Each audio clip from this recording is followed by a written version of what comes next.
হরে কৃষ্ণ হরে রাম নাই। আমার হিন্দু ভাইরা এরকম করে। আমি হিন্দু ধর্মের প্রতি অনেক সহনশীল, সব ধর্মের প্রতি আমরা শ্রদ্ধাশীল, কিন্তু বুঝবার জন্য বলছি।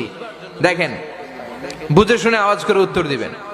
আমি মিজানুর রহমান আজহারি, আমি কাদার মাটি পেলাম, পেয়ে আমি একটা মূর্তি বানালাম, এরপরে ডিজাইন করলাম। তো এই যে মূর্তিটা যে আমি বানালাম, এই মূর্তি আমার স্রষ্টা না, আমি এটার স্রষ্টা। কথা বুঝে নাই বোধহয়। এই মূর্তিটারে বানালো কে? আমি।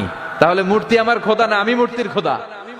আমি মূর্তির খোদা। সৈয়দনা ইব্রাহিম আলাইহিস সালামের মাথায় ধরে না? ঘটনা কি? নিজেই মূর্তিটারে বানায় আর নিজেই ওম নমো ভগবতী বাসুদেবায় আছে না নাই? নিজেই মূর্তি বানালো, আবার নিজে এগুলো পড়ে। Does it make any sense? হ্যাঁ, নো ওয়ে। এটা মাথায় ধরে না।